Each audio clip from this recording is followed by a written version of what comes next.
Hey there friends, Gared here from the Kingdom Report here at Disney's Hollywood Studios, and today's adventure I'm going to be going over some things to expect if you're traveling out here in July, because July becomes, in my opinion, the busiest month for Walt Disney World. Not only do you have the 4th of July, which is, America's birthday, but you also just have more and more crowds because people are in the middle of summer vacation. So here's some things you can expect. But before I go over any of that, I actually have a transport to catch because I got a boarding group for, Rise of the Resistance, and, I can't let the Resistance down, so we'll head over there, go on that together, and then from there, we are going to, of course, go over what to expect in the month of July, because some new stuff is coming back, stuff in the sky at night. We'll get to that in a second. You probably already know what I'm talking about, but I'm not going to spoil it just yet, so let's go Rise with the Resistance. This is one of the greatest attractions ever made in the history of attractions, whether you look at like Disney or other theme parks. One of the greatest. The queue, immersive, but the ride experience, out of this world. It's like you're in a Star Wars film. And if you're in Galaxy's Edge, you gotta know some of the lingo. So in the morning, you say bright suns, because there are multiple suns for Batu, and then in the evening, you say rising moons. Little insider tip if you want to be more in the know-how, so to speak. Incoming transmission from Ray.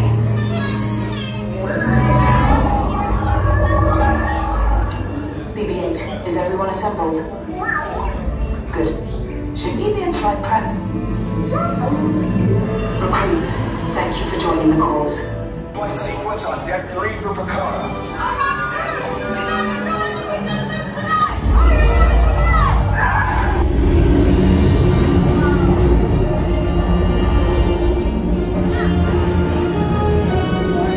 Lieutenant Beck, as you heard from Ray, I have been tasked with getting you to Vakara.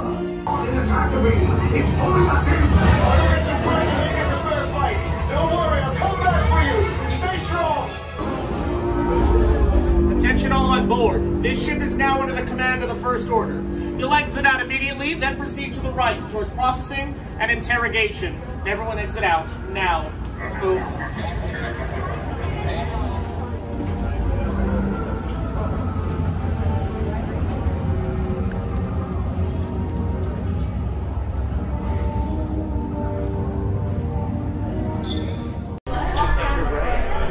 I feel like this happens every time. Like, I just go on a ship, and then I get captured by the bad guys, and now I'm getting thrown in jail. I feel like I've seen this before, but let's go get interrogated together.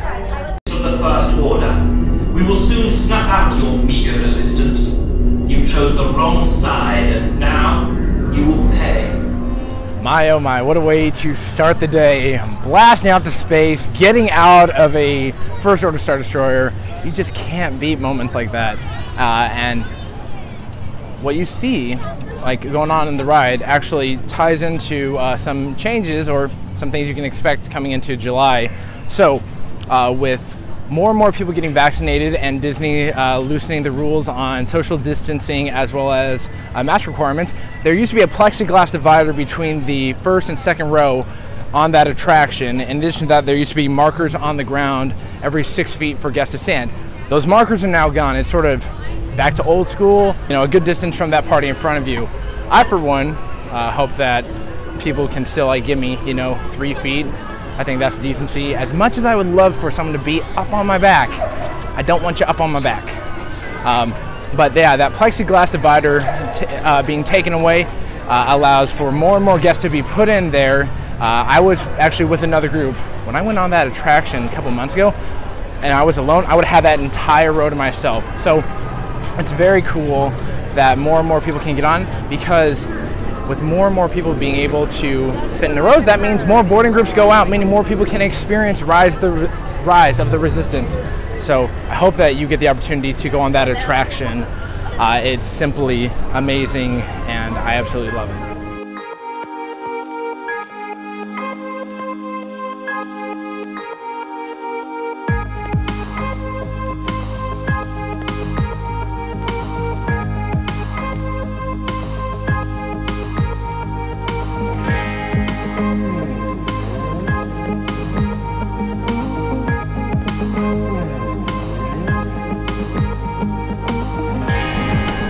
another aspect to take into account has to do with this thing behind me, Slinky Dog. What's up, dog? So, if you haven't been to Disney World in a while, or you've been waiting for mask restrictions to go down, you're in luck, because Disney has said that if you are fully vaccinated, that you do not need to wear a mask on rides or at any indoor location except for transportation. So that's Skyliner, buses, and monorails. They do ask you to put a mask on, but if you're fully vaccinated and protected, you do not need to put one on for something like Slinky Dog Dash, or like how I was for Rise of the Resistance. Florida weather is something you cannot predict. It's something you just accept. And after living here for several years, that is something that is true to my heart, where some days it's going to be blazing hot. It's going to be 90 degrees by 9 a.m. Other days, like today, it's overcast with a few raindrops here and there. So if you're coming out in July, like July, summer months especially, get ready for bipolar weather, where every day is going to be a different bag of cats. That's the best way to describe it. You can try and predict it, but Florida does what it wants to do. It's not uncommon for it to be blazing hot in the beginning part of the day, and then right around 2 o'clock you get a torrential downpour for an hour and a half to 2 hours, or scattered thunderstorms throughout the day. That is something that has always been a part of summertime here in Florida. It's like, oh, wait for the 3 o'clock rain, wait for the 2 o'clock rain. It happens in the afternoon most days. Hey Donald, how you doing? You gardening? It looks beautiful. Way better than Mickey's, I might say.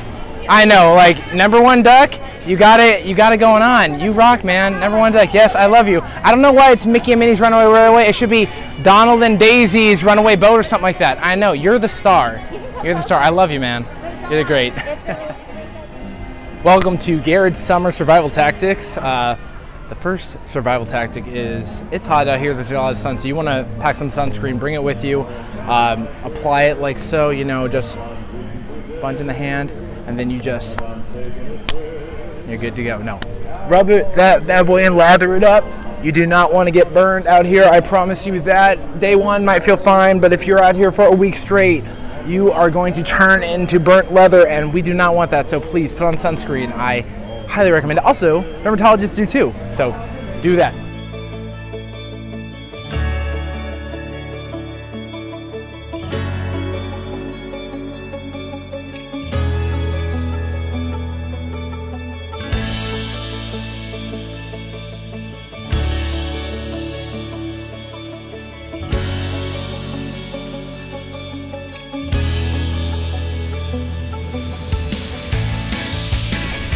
Survival tactic number 2 is you want to hydrate all day long. Bring yourself some water, whether it's going to a Starbucks in a park and getting a venti one, they're free, going to a water fountain, or bring your own canteen and filling it up throughout the day, because this heat will suck all the moisture out of you. So you want to drink, drink, drink.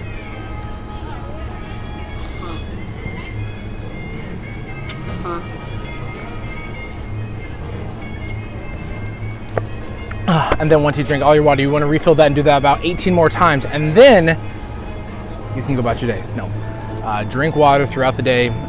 You can also go to any quick service food and beverage spot and just say, hey, can I please get a cup of water? You can ask for 1, 2, 3, 4, 10. And that's going to be how you hydrate yourself all day. If you're trying to save money, you don't need to buy a bottle at Dasani. Bring your own water bottle, whether it's from home or from a store. Keep yourself hydrated, because drinking soda all day, it can burn you out, burn through your wallet. So water, water, water, hydrate, hydrate, hydrate. Now for number 3, I actually have to leave here and go someplace else. So I'll see you in a moment.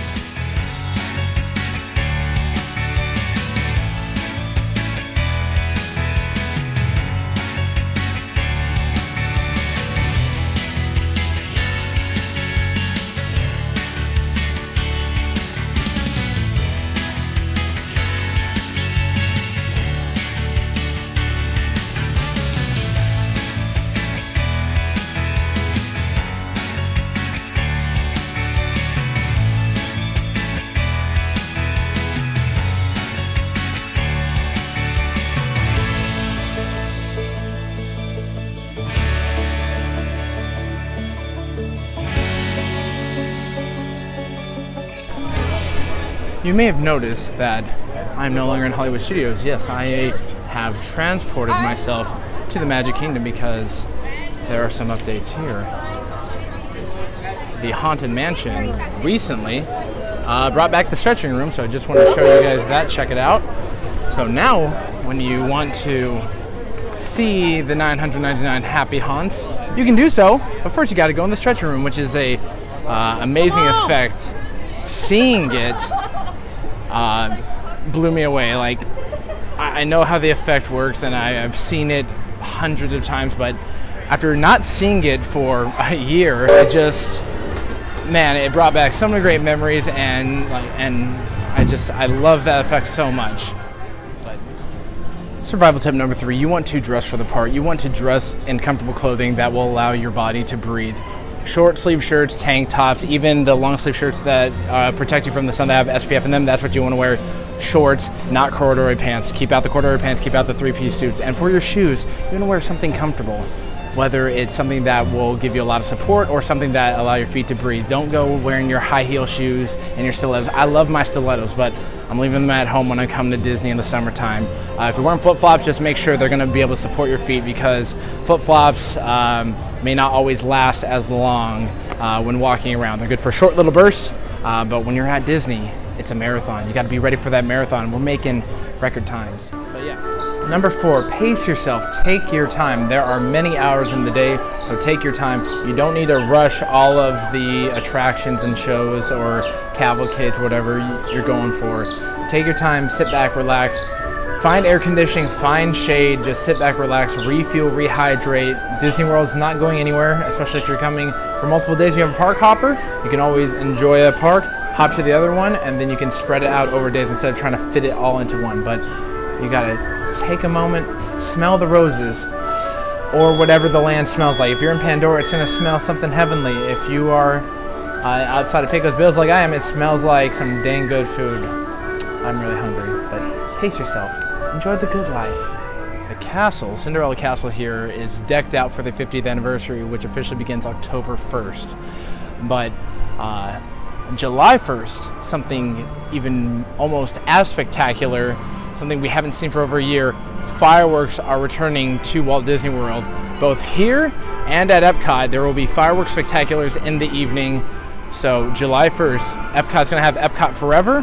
Not my favorite fireworks show, probably one of my least favorite ones, but Happily Ever After is coming back here, and I will be there July 1st, so I hope you'll be there with me. But it's gonna be amazing to see the night sky light up, and I'm gonna show you where the best spot is to stand when it comes to. Just imagine from right here, fireworks going on, then it goes like Happily Ever After. This is the spot right here. Again, you want to be centered with the castle, with the building right over there, and this is where you're going to get that great shot. You can't go by the parking statue like I said, but this is my favorite spot because you want to see boom, boom, boom, boom, boom, all the goodness right there. And the 5th and final tip is be nice to the cast members. The cast members make this place what it is, so if you treat them well, they will treat you well. Don't argue with them. They cannot control the weather like I've spoken about. They cannot control how many people come into the parks. They are just facilitating the role of making things run smoothly. So be nice to cast members and, you know, get some good karma. But those are the 5 tips. Hopefully they'll help you survive summer out here in July. One final tip, if you want to look really cool all summer long, boom, fanny pack it up, baby. Fanny pack's making a comeback. Reminds me of the 90s, and you know, fanny packs, not as big and bulky as, say, a backpack. And you know, they're easy, simple, and you can fit everything in there, whether that's portable charger, you know, tripod, mini selfie sticks or whatever. In addition, you can always put little snacks in there. Just don't do chocolate because that they will melt in like 0.2 seconds. The very last thing, folks, I want to talk to you about is just about crowds and what happens when the weather goes bad. I told you about the weather, how to expect the unexpected, and how for things to go bad.